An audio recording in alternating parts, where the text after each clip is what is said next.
Just ahead on a special American Black Journal, author, professor, and Detroit native Michael Eric Dyson sits down with me for a wide-ranging interview on the racial divide in America, the Trump presidency, and much more. It's a conversation you don't want to miss. American Black Journal starts right now.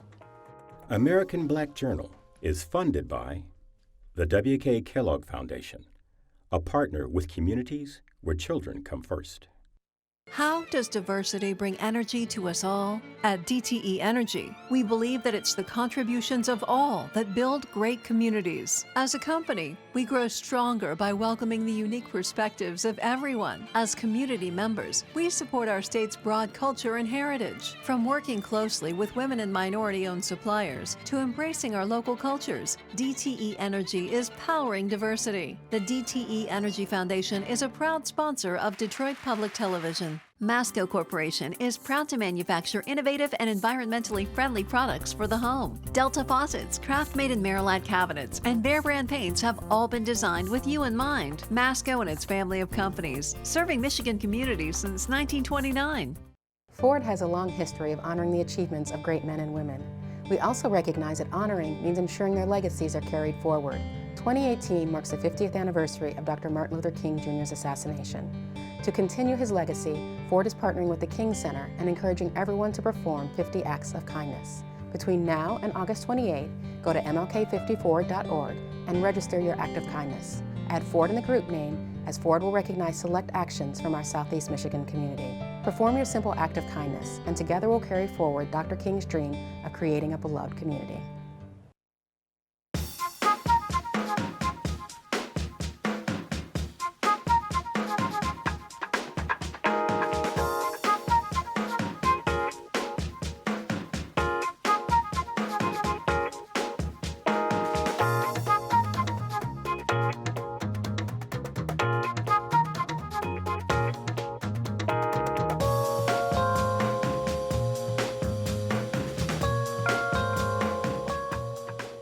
Welcome to American Black Journal. I'm Stephen Henderson. Michael Eric Dyson is a Georgetown University sociology professor, author, radio and TV host, and ordained Baptist minister. The Detroit native is noted for being a prolific writer and profound thought leader. Dyson's best-selling book, Tears We Cannot Stop, A Sermon to White America, is a powerful statement to what it's like to be black in this country. He challenges white America to stop the violence against African Americans and to acknowledge black pain. I caught up with Dyson when he was in town, and we talked about a wide range of topics, including race relations, police brutality, and President Donald Trump. Michael Eric Dyson, welcome to American Black Journal, and welcome home to Michigan. Yeah, it's great to be here and great to be on with you. Yeah, how often do you get back to Detroit? Pretty much. I preach a few times in the area, come back, visit family and the like. Yeah. I want to start with sort of news of the moment. Let's talk about things that are happening that remind us of the racial inequality that still frames life in America. But I want to talk about it in terms of the hope for integration. I think some of the things that we're seeing at Starbucks in Detroit with a young man knocking on a door only to be met with a shotgun, they speak to the danger of being black in a white space. And I think they raise the question about whether we should be trying to be safe as blacks in a white space, or whether we should be retreating from those spaces because they have never been safe and they won't be. Right. Well, I think the ideal of a self-sustaining black society, a kind of black utopia, it's great for Wakanda. The films, right? It works on right. Wakanda, whatever.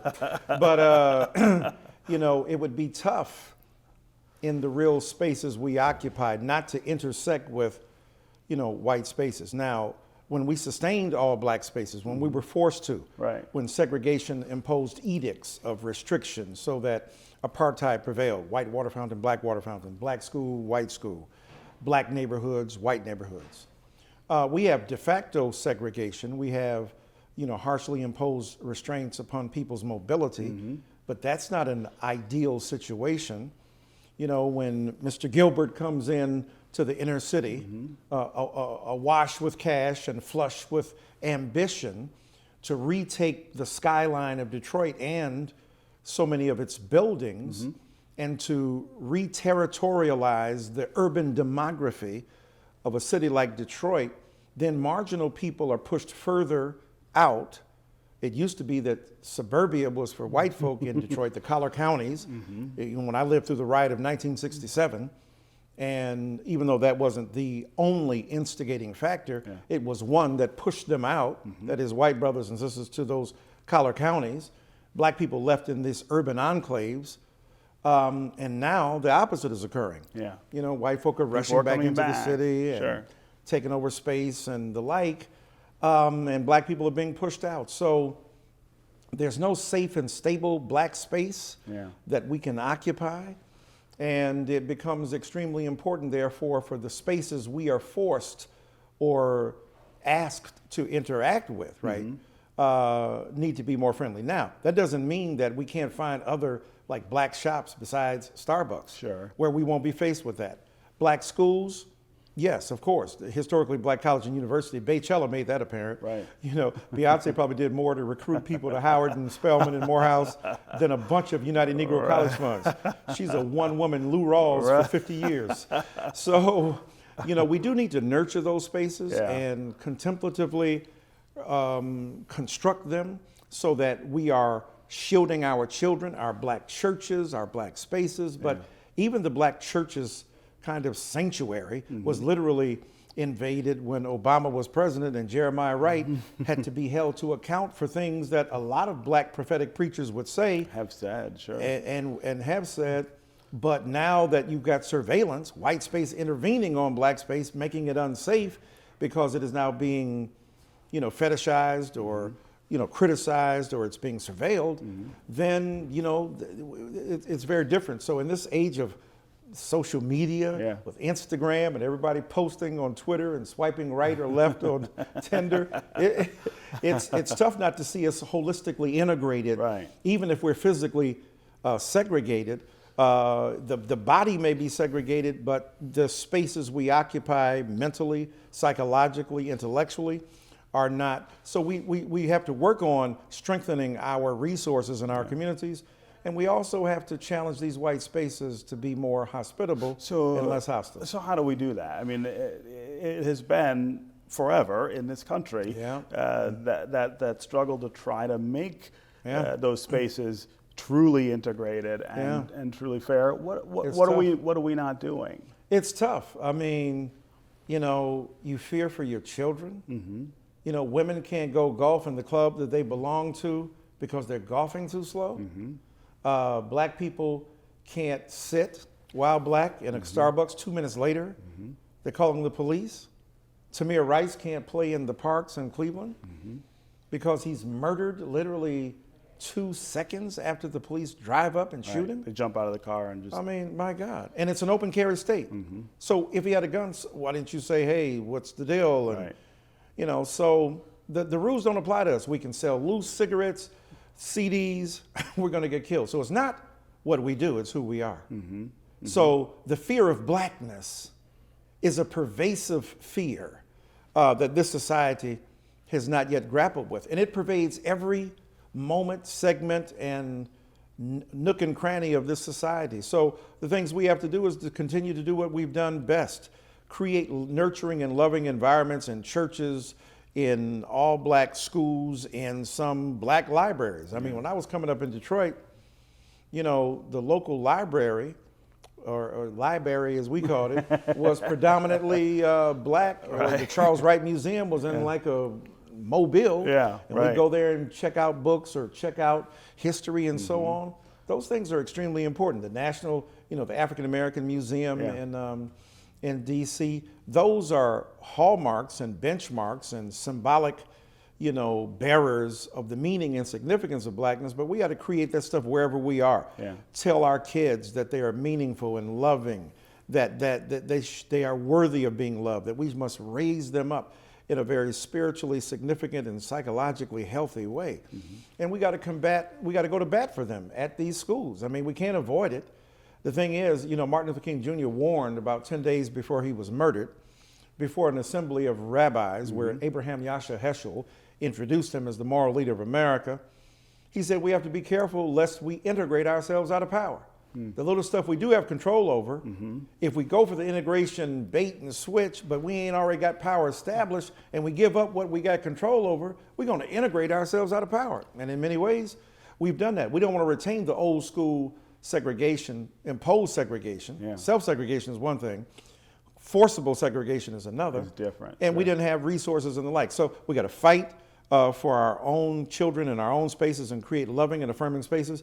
And then we got to fight these spaces, and we cannot let, Starbucks, as far as corporations go, is a pretty good corporate citizen, right? Remember they put those messages on those cups, and people, oh, that's so goofy, and they tried to have conversation, but hey, that's better than nothing. That's better than not doing it. And that's better than, in this age of Trump, being hostile and indifferent to black life, rolling back the resources that are meant to sustain us, that are legitimately ours. Betty DeVos, a local Michigan woman, reversing Obama, administration practices that would strengthen strengthen the status of young black students. Civil rights cases, right? Withdrawing civil rights cases. The Department of Justice is at the behest of a man who rises every morning at 5:30 a.m. to tweet the feces of his moral depravity into a nation he has turned into his psychic commode. Yeah. So we know where the whole country is, beneath your nose and above your chin. Right. So we got to be vigilant, we got to be vigorous, we got to fight back, and we got to hold ourselves accountable. And I think what's interesting, we're living through a black renaissance, whether we know it or not. Yeah. I want to ask you, you were one of the staunchest defenders of President Obama and his 2 terms in office, oftentimes against other African Americans who were critical of him. Now that we're past the Obama administration, I'm really curious what you think its major achievements were for African Americans besides the milestone, right? Sure. The first black president. What did we get from that? Yeah, that's a great question. Well, I was critical of him, but in a principled fashion. Sure. I wasn't talking about his mama beating up on him, like some people we know were doing. I was never for that. Yeah. But I was for, principled criticism that all presidents must have, because no president will do anything for you unless you make them. Right. That's just the nature of the presidency. Right. They ain't hooking you up because they want to hook you up. Like they remember, oh yes, no, you got to remind them. You got to go and say, this is what we need. Right? But black people didn't do that. Yeah. We were giving them the pass. We were giving them the hookup from the beginning. And we would tell them, we don't want the commercial, we just want the product. You ain't got to announce what you're doing, right? But look at a couple things recently. And then I'll answer it specifically. Look at the Jack Johnson debate now. Whether or not President Trump will not commute, but pardon posthumously Jack Johnson. Well, that came before President Obama. Right. Now, the technical thing was, well, we don't, give, posthumous pardons. And dude, the rule was already jacked up when they put the Mann Act on Jack Johnson. Right. They used the law illegally, certainly immorally, and they applied it to him in a vicious and racist way. Right. So you have to go out of the box. Right. Why do you need to follow the law to redress that? Right? Exactly. And the law was against him. The law was used against him. You have to right that wrong. Obama was timid. He often didn't show up for us. When you ask, now it may sound harsh because I was his surrogate twice because I thought he was far better than any other person running. I think he'll go down as one of the 10 greatest presidents in general, because I don't know why white folk were mad. Right. He hooked y'all up big time. Your economy, everything gay is better, marriage, right? Some of the housing, y'all, it was boom time. He saved the automobile industry. Right. Black folk, not so much. Yeah.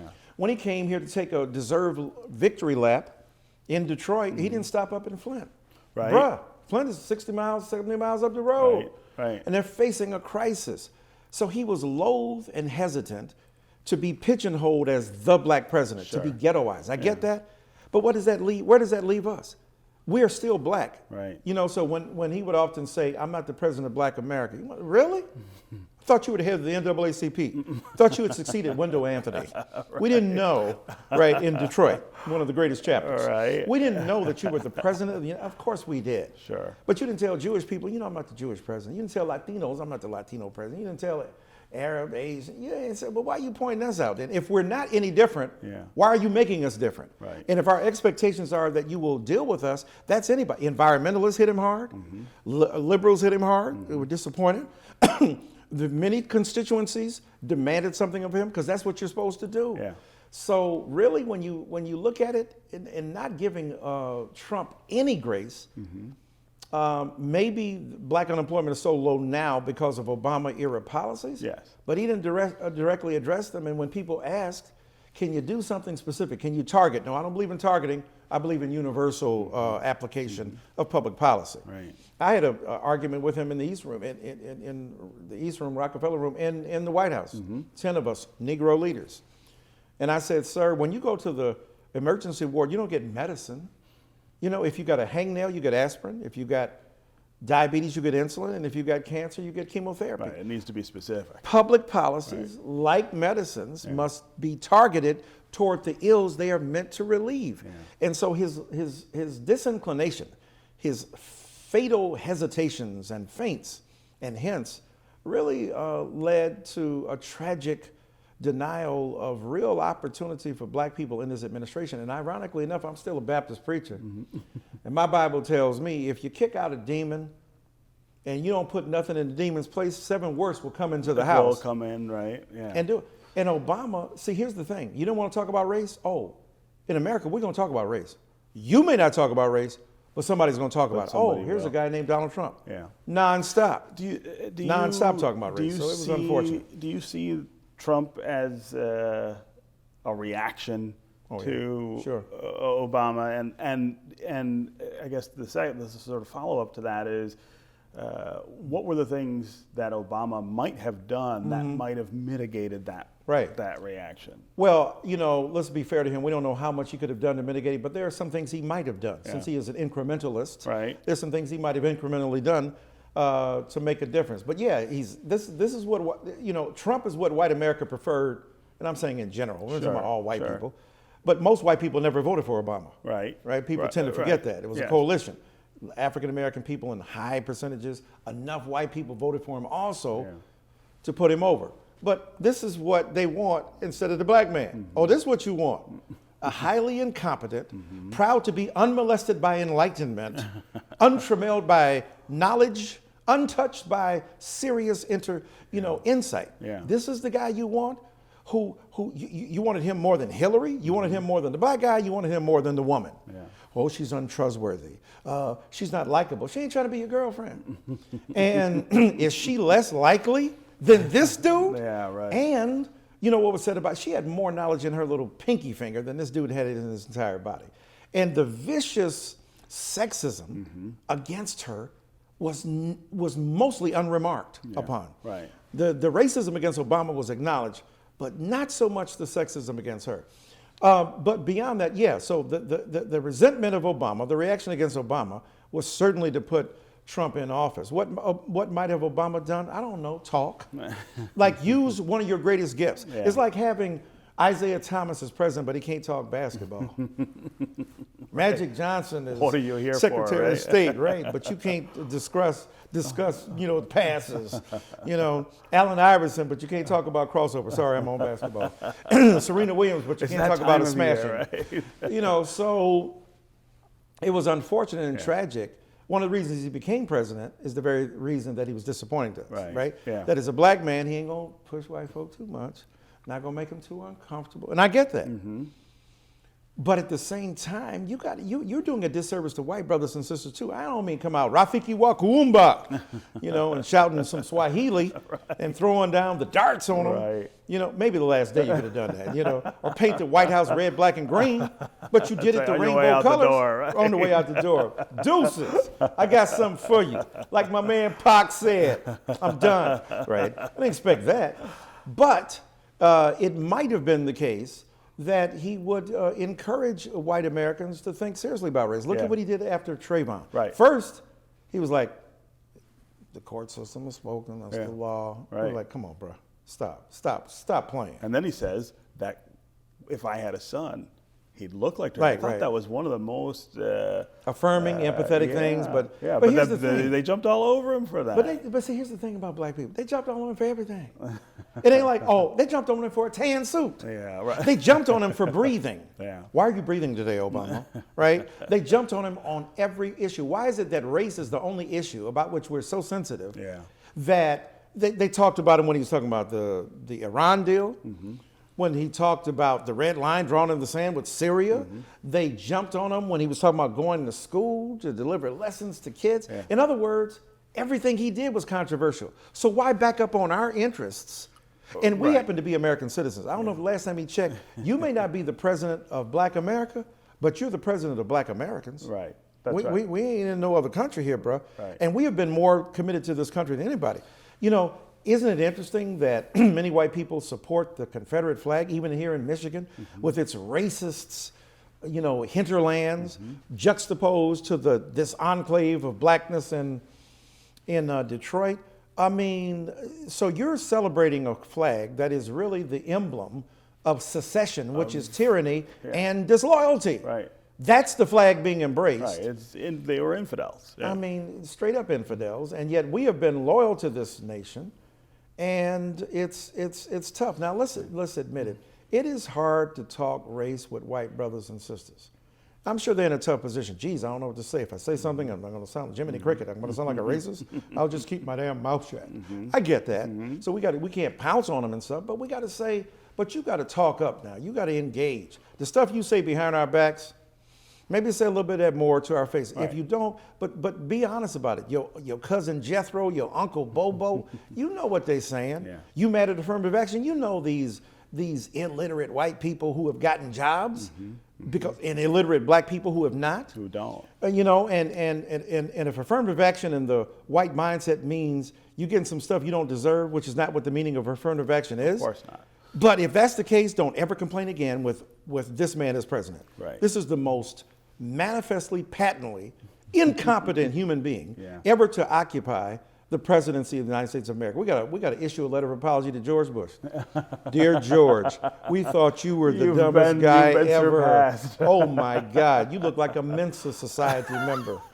You know, even though he's did some horrible stuff, and now through nostalgia and its hazes, we think George Bush didn't, but he did awful stuff. But this is just how bad he is. So yeah, Obama might have spoken up. He might have done targeted policies. You ain't got to announce it again. Just do it as a matter of public policy. And then thirdly, he didn't have to attack black people the way he did. Yeah, that was disappointing. Right? It was extremely disappointing, to say the least, sir. Yeah. You're a very articulate, handsome young man, but it was crazy. It was crazy. Why are you jumping on black people? Like if you can't, here's the rule when you got many kids. If you can't do it to one, don't do it to none of them. Right. Now, you love all your kids equally. You might treat them differently based upon where they are. But the interesting thing is but you have to love them all and be responsible for them. So Obama was willing to throw off on us to take us to the woodshed, but not represent us. But not stand up and say. You can't stand up for us. what- yeah. And isn't it interesting? When you look at recent studies about the police, it is true that the police have a sense of resentment against black people. Sure. It is very We're seeing specific that. and targeted. You saw that? So what's interesting, they couldn't get to Obama, so they started killing us more in the streets. So we became his proxy and he became our symbol of progress. And yet the very symbol of our progress couldn't embrace us totally. Right. It's like, you ever liked a girl a little bit more than she liked you? No, never. I mean, I'm sure that's never happened to you. right. Me either. Sure. Right.